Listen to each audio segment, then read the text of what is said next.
Quel est votre métier?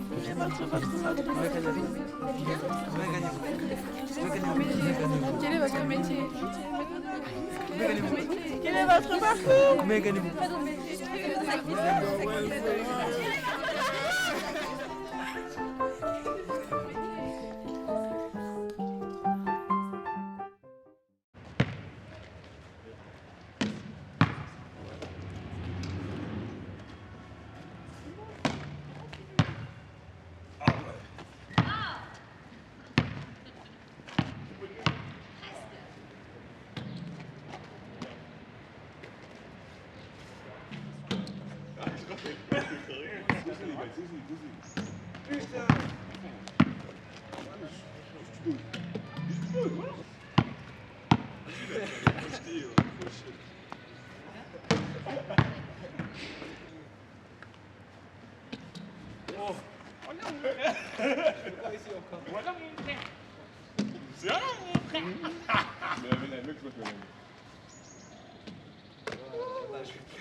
Bonjour. Je m'appelle Raïssa. Enchanté, moi c'est Johan. Je vous observais tout à l'heure jouer au basket. Ouais. Je voulais savoir si votre métier ou... Non, en fait, du coup, je suis pas, évidemment, je suis pas basketteur. Moi, je suis tout petit. Je suis pas un grand joueur, mais je fais des jeux vidéo par contre. Mon métier, c'est de créer des jeux vidéo.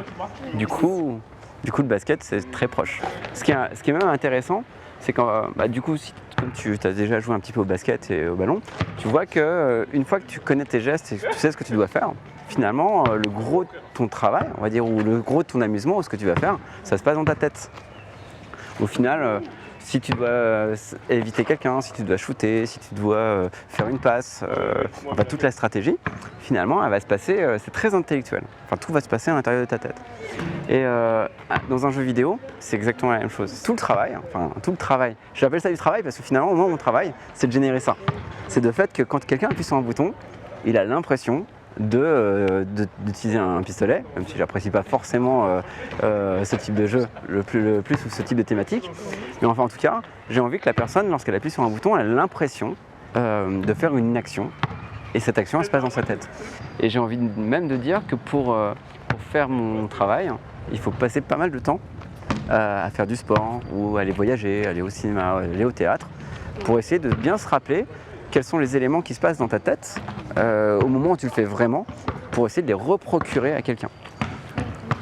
Votre travail, il vous permet de faire tout ça? Enfin, vous avez le temps de... C'est une excellente question. En fait, non. Mon travail en lui-même me donne pas. Je vais pas avoir le temps de faire ce genre de choses parce que ça demande vraiment énormément de temps, énormément de choses, enfin énormément de sacrifices par rapport à tout ce qu'il y a à faire, par rapport à gérer une société et ainsi de suite. Du coup, je le prends énormément sur mon temps libre. C'est-à-dire que tout ce que je fais dans la vie de tous les jours, j'essaie de le réfléchir en disant comment je pourrais transformer ça en jeu. Ce qui est hyper intéressant parce que ça me permet de dire que finalement, tout ce que l'on fait est quasiment un jeu. C'est vraiment juste une façon de percevoir les choses.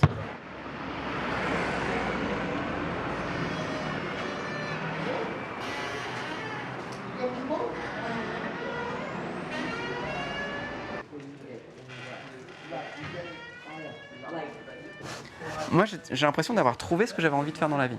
Vraiment, en disant, quand quelqu'un fait la tête, ainsi de suite, et qui fait les choses à reculons, ça veut dire qu'il ne joue pas. Et moi, ce que j'ai envie de faire, c'est de faire jouer les gens. Donc en fait, faire jouer les gens, c'est juste demander aux gens, proposer aux gens de faire des choses, mais qu'ils aient envie de le faire.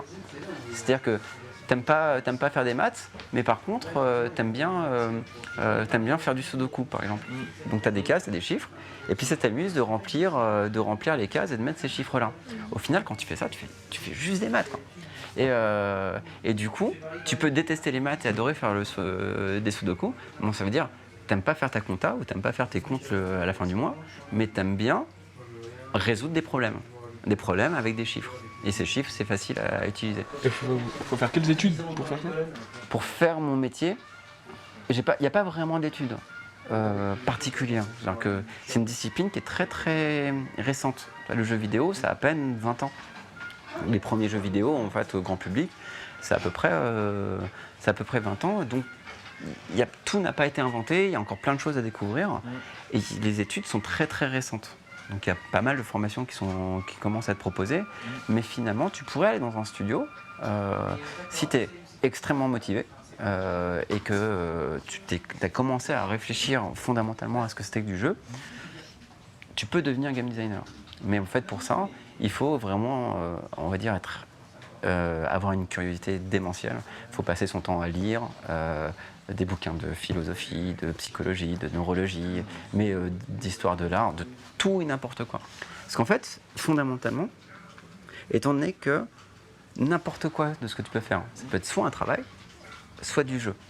Donc quand tu veux faire des jeux, il faut commencer à se renseigner sur tout et réussir à transformer n'importe quoi en un jeu.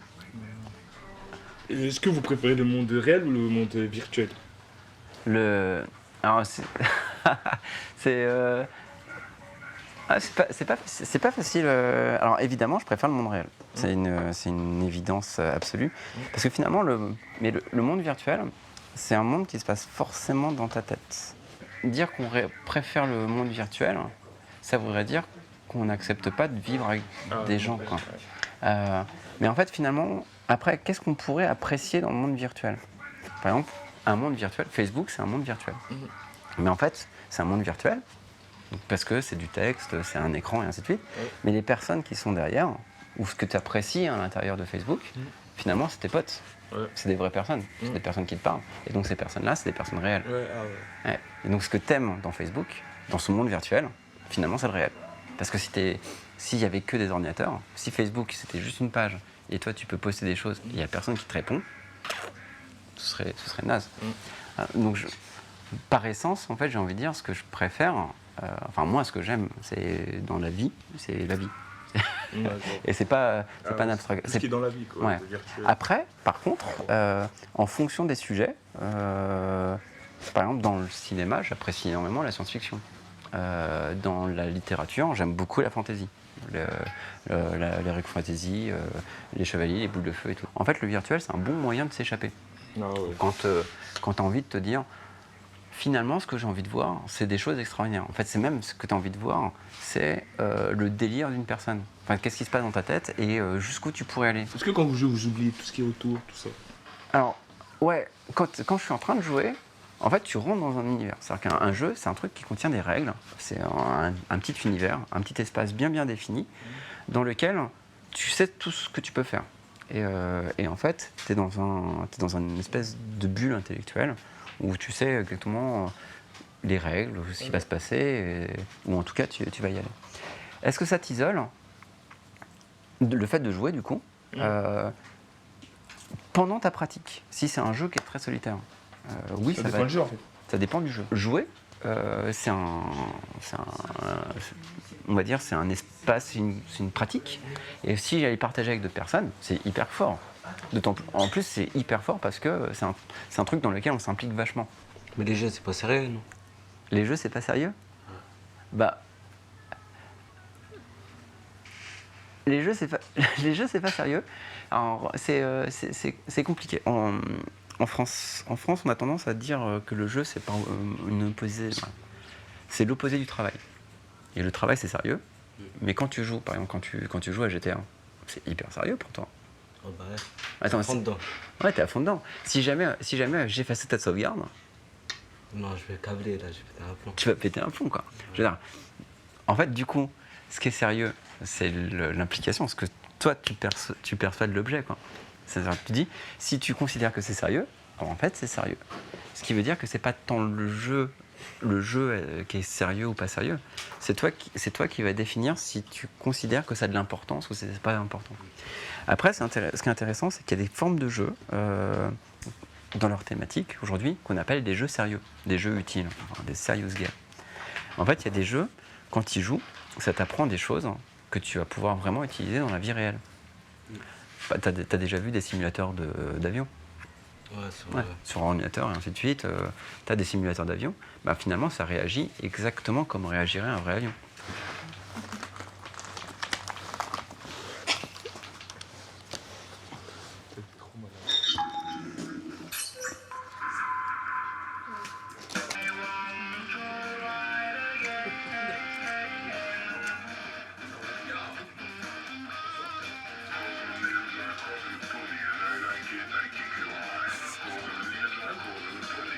C'est pas mal. Là, c'est pas mal. Là, waouh, c'est pas Ninja Poney. Donc ça, c'est le personnage qu'on a créé, qui s'appelle Ninja Poney. Donc il y a un poney ninja. Donc en fait, tu vois, par exemple, on a mis un disclaimer au départ. C'est un jeu qu'on a réité et qu'on considère être un jeu pour les adultes. Ça se joue que avec les deux sticks. Tu as accès ça? Ouais, que avec ça. Ok. Le stick gauche, ça te permet de te déplacer. Et le stick droit, Je sais lequel. non, le stick droit, ça te permet de donner des coups de pied. Ah ouais. En fait, ça te permet de donner des coups de pied dans tous les sens. Ah ouais. Ouais. Ah ouais. En fait, il est immortel, vraiment. Et en fait, quand il se fait toucher une fois, il perd sa petite tablette, donc la tablette d'invincibilité. Et en fait, s'il se fait toucher une deuxième fois, il réapparaît là où est la tablette. Donc comme il est immortel, il est passé à travers une phase dans laquelle il a pas mal bourlingué. Il a tout essayé, la drogue, les femmes de petite vertu. Il a visité plein de choses. C'est sur la première édition du jeu. C'est sur la première édition. Ouais. Et là, en fait, finalement, vivre. Qu'est-ce que ça ferait si jamais on était immortel? Donc c'est pour ça qu'il a un petit ventre. On voit en fait, il a un petit ventre parce que si jamais on était immortel, finalement on mangerait bien, je pense. On passerait notre temps à profiter un peu de la vie. Et là en fait, il est en quête de savoir qu'est-ce qu'il va faire dans la vie. Encore plus vite, plus vite.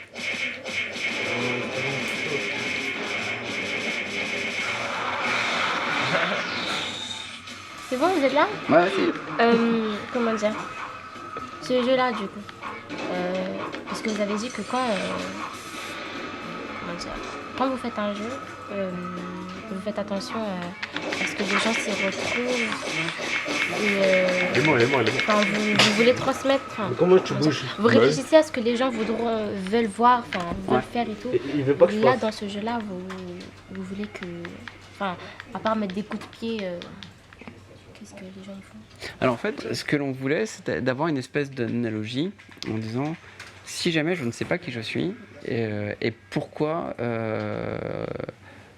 quelle est ma force dans la vie.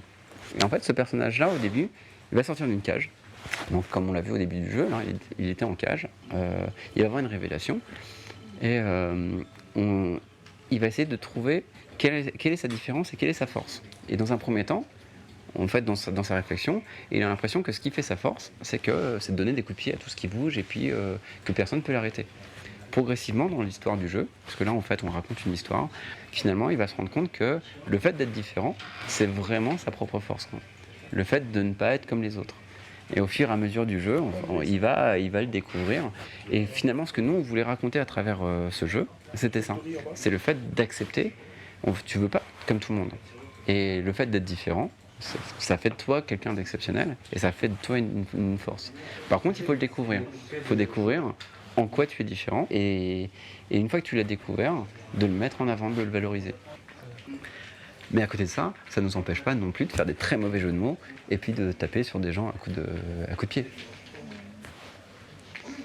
Et en fait, pour nous, c'est notre définition d'un jeu adulte. C'est-à-dire que comme je parle à un adulte, je peux lui dire, bon bah voilà, des fois on peut rigoler, mais des fois on peut parler de choses sérieuses. Mais parce que comme tu es un adulte, tu arrives à comprendre quand est-ce que je rigole et quand est-ce que je dis des choses sérieuses. Évidemment, là, dans cette démo, dans ce prototype, on ne le voit pas, parce que c'est plus technique. Et je me permets d'entrer sûr. un petit peu dans votre vie, parce qu'on parle beaucoup de votre vie dans le travail et tout, mais dans votre vie à vous. Parce que du coup, vous m'avez dit tout à l'heure que même quand vous êtes en repos, vous travaillez. Ouais. Enfin, les gens de votre entourage, je sais pas, pour l'instant vous n'avez pas d'enfants, donc ça va, mais votre femme et tout, c'est un peu compliqué. Bah, je sais pas si c'est compliqué. Ah, oui, parfois je peux gonfler un peu tout le monde parce que je suis tout le temps en analyse. En fait. C'est-à-dire que du coup, je passe mon temps à analyser un peu tout ce que je fais pour pouvoir en faire après des jeux. Mais d'un autre côté, est-ce que c'est compliqué? C'est plus à ma femme qu'il faudrait. C'est plus à ma femme qu'il faut demander si ça la dérange. Mais pour l'instant, on va dire qu'on partage la même vision des choses. Du coup, nous, on passe notre temps à s'amuser, quoi. Enfin, vous voyez plus dans un jeu que dans... Comment dire? Que dans la vie réelle, en fait. Enfin, vous avez un monde à vous à part. Alors, je comprends. En fait, moi, c'est tel que je le verrais. En fait, on est tous dans le même monde. C'est juste que moi, je le perçois différemment. C'est toujours pareil. C'est comme on disait tout à l'heure, quand tu regardes une grille de Sudoku, est-ce que tu vois des maths ou est-ce que tu vois un jeu? Ben, dans la vie de tous les jours, est-ce que tu as envie de le voir comme un jeu ou est-ce que tu as envie de le voir comme un travail? C'est toi qui choisis. Et si vous avez un conseil à nous donner, ce serait quoi? À votre façon, enfin, ma façon. vraiment dans votre monde à vous. Dans mon monde, le conseil que je peux vous donner, c'est déjà de bien se connaître. C'est-à-dire faut déjà savoir ce que nous on aime et ce qu'on a envie de faire. Et à partir du moment où tu sais ce que tu as envie de faire et pourquoi tu as envie de le faire, en fait, ça te permet de faire des choix et de dire ici, en fait, je vais m'amuser. Et donc je vais le faire avec plaisir et avec entrain. Et ce ne sera pas considéré comme un travail et je vais m'épanouir et je vais être content de le faire. Mais en fait, le deuxième conseil, qui est plus important, parce que sinon ça pourrait dire bah, faites uniquement ce que vous avez envie et puis le reste fuck. En fait, comme on est tout le temps en train de jouer, dans un jeu il y a tout le temps des contraintes. Toi par exemple là, le jeu auquel on est en train de jouer, tu peux pas aller où tu veux, quand il y a un mur, tu es bloqué. Ça fait partie des règles du jeu. Ces règles du jeu, en fait, il faut juste les accepter en disant bah, c'est ce qui me permet, c'est parce qu'on a des règles que en fait, je vais pouvoir prendre du plaisir dans tout le reste. C'est-à-dire que du coup, quand il y a un blocage, c'est pas que négatif. Quand tu fais du surf, tu peux pas en vouloir à la montagne d'être en pente et puis de te péter la gueule. Tu acceptes le fait qu'il y ait de la pente et que par contre, une fois que tu l'as accepté, tu vas pouvoir prendre de la vitesse et puis tu vas t'éclater, quoi. Au foot, c'est pareil, il y a un gardien, il empêche la balle de rentrer, tu l'acceptes et après tu essayes de jouer et de passer au travers. C'est qu'en fait, moi je fais ça pour que des gens y jouent. Donc je le fais, après j'essaie de m'imaginer les gens. Mais quand tu vois des gens jouer avec les jeux et que tu les vois rigoler, par exemple tout à l'heure là, quand je vous voyais sur le canapé et que je voyais les mecs prendre la manette et s'éclater, C'est moi qui l'ai fait. et voilà, et ça c'est mon job. Et le fait que des mecs kiffent de prendre les boutons, parce qu'en fait si je prends ça et je fais ça c'est pas drôle. Mais par contre je regarde l'écran et je fais ça et je m'amuse. Bah, ça veut dire que moi j'ai bien fait mon boulot et je trouve ça cool. C'est comme en fait, vu que je fais de la danse aussi, et quand je vois que quand les clips ils sortent, que les gens en fait ils font les chorés qu'on a fait dans les mariages, ils font parce que je vois des trucs comme ça, et moi je me dis c'est un truc de ouf, en fait, c'est grave. Moi qui danse dedans et je vois des gens en train de ronfler, c'est la même chose. C'est classe, c'est classe. C'est ça.